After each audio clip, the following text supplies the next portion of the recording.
Good morning, students. So we are going to start the revision of chapter Structure of Atom. Today, I hope you are doing the revision at your home very well. So let's recall what which topics we are going to revise in this chapter. So as I know, we have discussed the topics cathode ray, anode rays. From these rays, we have got the discovery of electrons and discovery of protons. Cathode rays से हमें discovery of it gives us about the discovery of electrons, and the anode rays tells us about the discovery of protons. Then we have a different models of atom in this chapter. We have discussed about the Thomson model of an atom, which is also known as a watermelon model or pudding model, Christmas pudding model. Then we have a Rutherford model of an atom, and at last we have a Bohr's model of atom. Their structures, their functions, explains the structure of atom.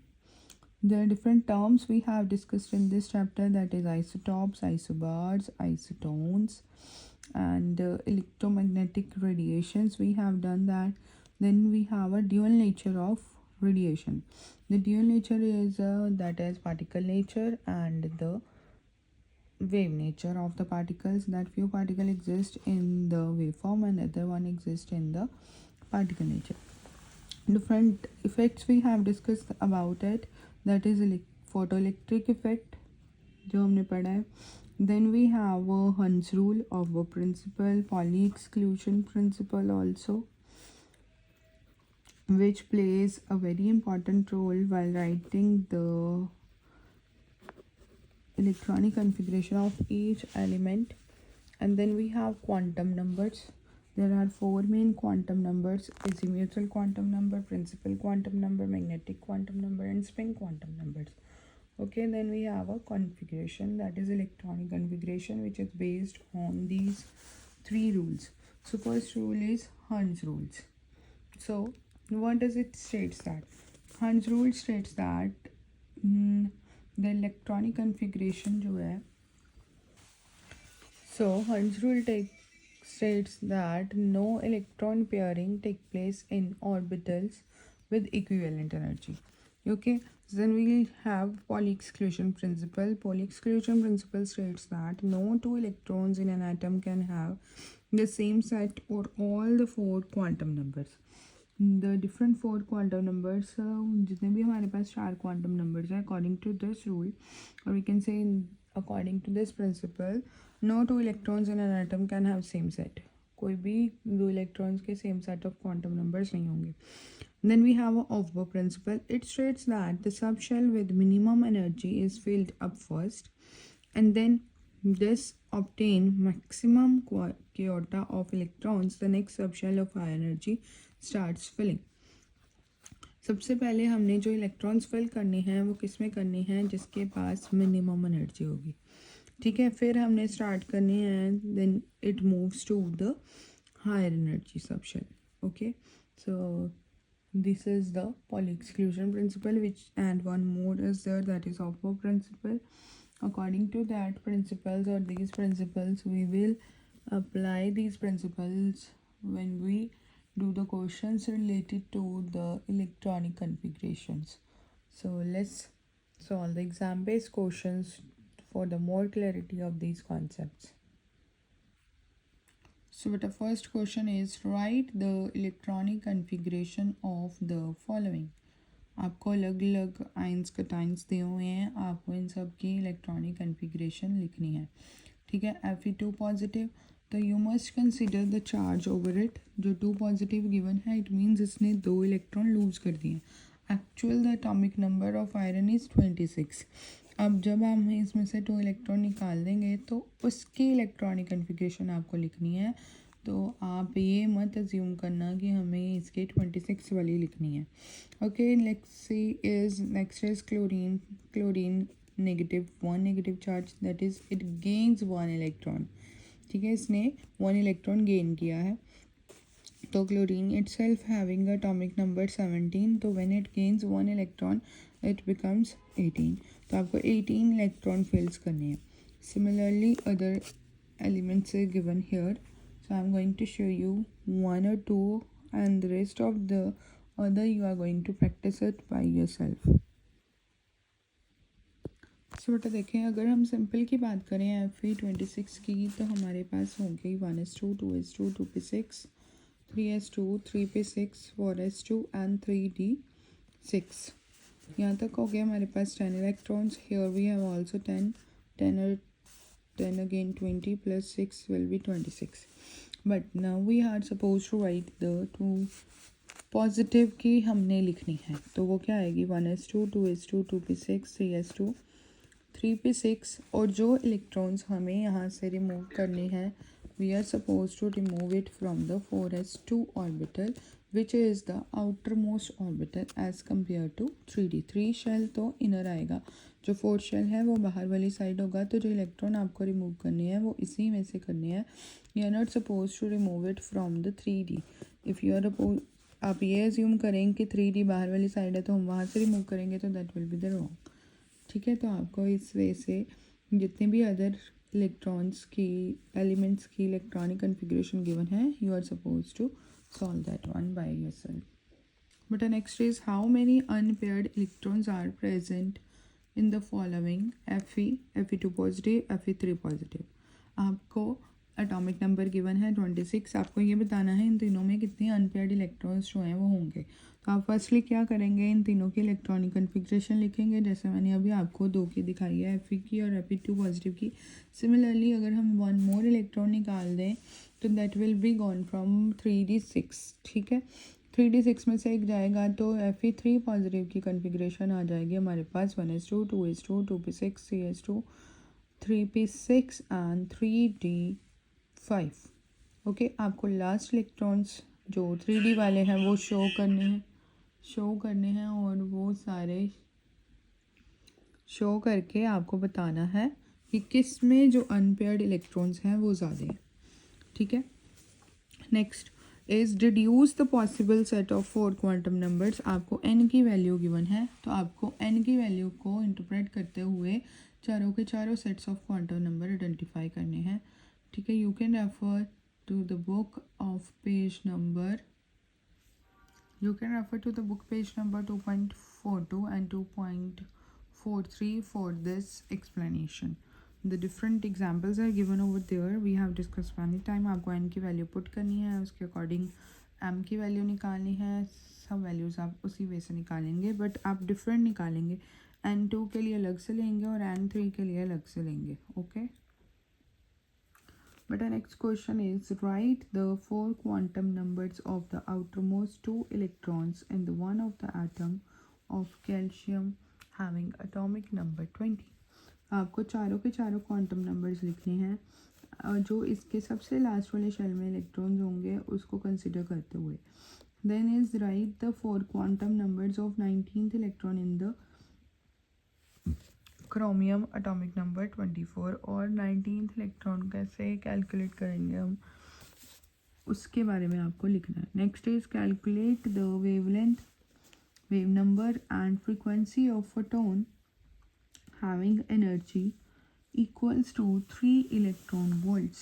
H की value आपको given है. ठीक है, आपको यहाँ पे formula apply करना है.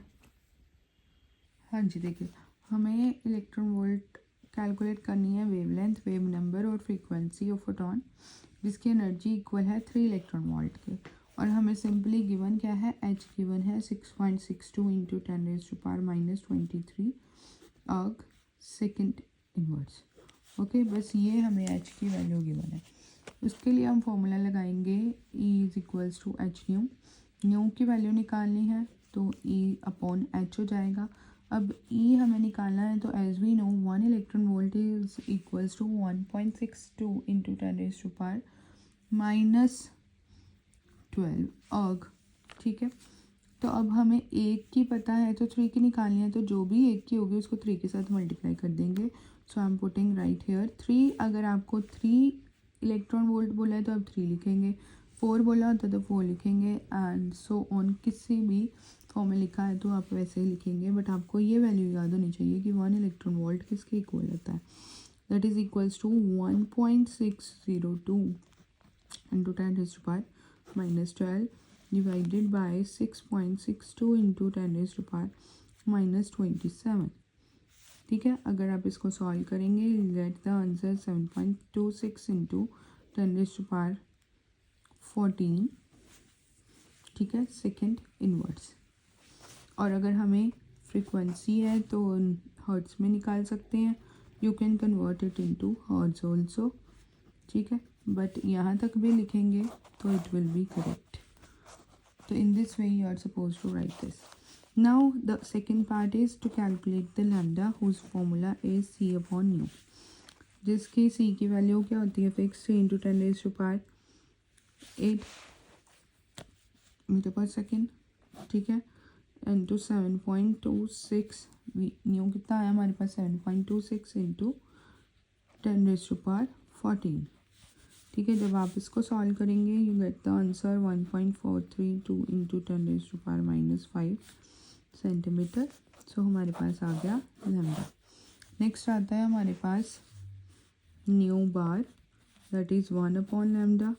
तो वो लैम्डा की वैल्यू जो भी गिवन है आपको 1.32 इंटू 10⁻⁻5 आप इसको सॉल्व करेंगे will get the answer 2.42 into 10⁻4 centimetre inverse. तो ये आपके पास आ जाएगा न्यू बार। तो ये उसकी वैल्यू आ गई। तो ऐसे ही बहुत सारे क्वेश्चंस जो हैं आपकी बुक पे गिवन है एट द पेज नंबर 2.13। तो you must practice first 3 problems of these questions and the other this one which is related to this example. Okay, तो ये आपको प्रैक्टिस करने हैं। वेव नंबर कैसे निकालते हैं, this one and this one too. You should practice it by yourself. Okay, but the next is calculate the frequency of X-ray having wavelength of 1.5 into 10⁻⁻10 metre. आपको frequency निकालनी है किसी x ray की जिसकी wavelength आपको गिवन है 1.5 into 10⁻⁻10 metres. And इसमें आप सेम फॉर्मूला लगाओगे, nu is equals to C upon lambda. ठीक है, सी वेलोसिटी ऑफ लाइट है आपके पास। I am going to show you. हाँ जी, आपको इसमें लैम्डा गिवन है 1.5 इंटू 10⁻⁻10 मीटर। ठीक है, न्यू आपको निकालना है। सी की वैल्यू हमें पता है कि वेलोसिटी ऑफ लाइट की कितनी होती है 3 इंटू 10⁻5 मीटर सेकेंड इनवर्स। इसके लिए सिंपल फॉर्मूला लगेगा nu is equals to C upon lambda.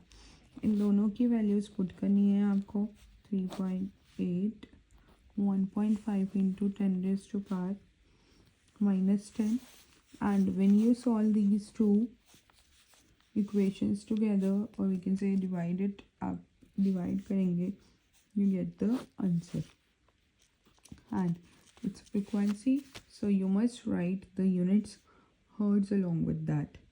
Okay, ये आपको units लिखने हैं। next question is answer the following question, differentiate between wave and particle। Difference आपको राइट करना है वेव नेचर का और पार्टिकल नेचर का। प्रॉपर डिफरेंस आप लाइन लगाकर एक साइड पे वेव लिखेंगे, एक साइड पे पार्टिकल लिखेंगे। तो you are suppose to write that one. Then it is another difference between the orbit and orbital. You are suppose to write the difference between orbit and orbital. Then write down the next question is write down the electronic configuration of chromium 2 positive and manganese 4 positive. How many unpaired electrons are present in it? You're supposed to write the electronic configuration. As you know, chromium 2 positive है तो ये हमारे पास क्या है, exceptional case है। ठीक है, manganese 4 positive. How many unpaired electrons are present there, कितने अनपेयर्ड इलेक्ट्रॉन्स इसमें प्रेजेंट हैं वो आपको आइडेंटिफाई करने हैं। जैसा कि हमने पहले क्वेश्चन किया है उसमें भी आपने ये आइडेंटिफाई करना है। तो सिंपली क्या करेंगे, इसमें आप इसकी इलेक्ट्रॉनिक कन्फिग्रेशन लिखेंगे, लास्ट शेल वाला कॉलम ड्रॉ करेंगे और उसमें कितने अनपेयर्ड इलेक्ट्रॉन्स हैं आप वो शो करेंगे। I am giving you one example. So beta, you can refer to these examples to solve such type of questions. How many unpaired electrons are present in Fe, Fe2 positive and Fe3? आपने firstly Fe की electronic configuration लिखी है, उसके last shell वाले electrons show कर दिए हैं। तो हमें यहाँ से क्लियरली पता चल गया है इन दोनों में तो हो रही है पेयरिंग, ठीक है। तो अब यहाँ पे 4 इलेक्ट्रॉन्स हमारे पास अनपेयर्ड बचे, तो ये चारों ही शो होंगे यहाँ पे। Fe2 पॉजिटिव है, तो यहाँ पे हमारे पास अब 2 इलेक्ट्रॉन जो 4s के थे वो यहाँ से रिलीज़ हो गए हैं, क्योंकि 2 पॉजिटिव थे तो लूज़ कर दिए हैं ये 2 इलेक्ट्रॉन्स, तो वो हमने यहाँ पे नहीं लिखे। तो लास्ट शेल में अब हमारे पास कौन सा बचा, 3d6। तो आप उसमें देखें कितने अनपेयर्ड है, 1 2 3 4, तो 4 अनपेयर्ड इलेक्ट्रॉन्स आर देयर। अगर हम Fe3 पॉजिटिव की बात करें तो we have 1 more electron is loosed from the 3D shell, so we'll get 5 unpaired electrons. So in this way you are supposed to write the electronic configuration of each element which is given to you. Like अगर हम chromium की लिख रहे हैं तो आप chromium की ऐसे लिखेंगे, अगर मैंगनीज 4 पॉजिटिव है, अगर कोई भी आपको एलिमेंट गिवन है तो आप इसी वे से उनको रिप्रेजेंट करेंगे, ओके और किसी वे से उनको रिप्रेजेंट नहीं करेंगे। और next question, this example you should refer to attempt the answers of these questions. हाँ जी, नेक्स्ट क्वेश्चन है, draw a labelled diagram of Rutherford model of an atom and explain it in detail. You are suppose to draw the diagram of Rutherford's model. आपने Rutherford model of an atom की diagram draw करनी है और explain करना है उसको detail में, ठीक है। ये आपको डिटेल में एक्सप्लेन करनी है। You can refer to the page number 2.4 of your book. There the four model of an skating experiment is given. You are supposed to draw this diagram, ठीक है। आपने ये वाली डायग्राम ड्रॉ करनी है। 2 diagrams are mentioned over here, figure number 8 and figure number 9, but हमें figure number 8 ही draw करनी है। In this diagram they are showing that we are having a radioactive substance and from there is a emission of alpha particles which is striking the screen, ठीक है। उसके बीच में हमने lead plate रखी हुई है। We are having a gold foil over here and these radiations shows different observations that most of the alpha particles went straight without suffering any deflection, and few of them got deflected through small angles. Very few did not pass through the foil at all but suffered large deflections at more than 90-degree angles, so even came back, कुछ वापस आ गए हैं, came back or in less direction from the had deflection at 180 degree. So from all these conclusions we drew a conclusion that there is a very large empty space within the atom, and the atom has an extraordinary hollow space that is called a nucleus. And if very few particles were deflected from their original paths at the moderate angles, it concluded that there should be a positive charge concentrated at that space which is occupied by the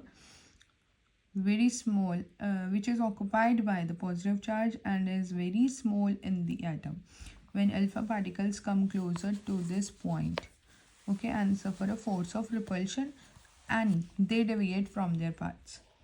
So that positively charged heavy mass which occupies only a small volume of an atom in an atom is called a nucleus. फिर हमने उसको नाम क्या दे दिया कि वो क्या है, nucleus, which must be present at the center of the we can say at the center of the atom. And if the very few particles, alpha particles, suffered strong deflection from their path and they returned on their path, indicating that nucleus is rigid and alpha particles recoil due to their direct collisions with heavy positively charged mass, ठीक है। So due to these reasons we concluded that there is a nucleus inside the atom, and in the nucleus we have a positively charged species which is named as protons. Okay, so this is all about the chapter of structure of atom. So let's time for the feedback. So name the 3 different models of an structure of an atom. Okay, what is the difference between electrons and protons? How we can differentiate between orbit and orbital? draw conclusion and the difference between Bohr's model of an atom and Rutherford model of an atom. So we will start a revision of chapter organic chemistry from tomorrow onwards. So you must revise the key terms and the topics related to that chapter, as specifically ionic nomenclature. So your homework is revise the chapter organic chemistry. Thank you.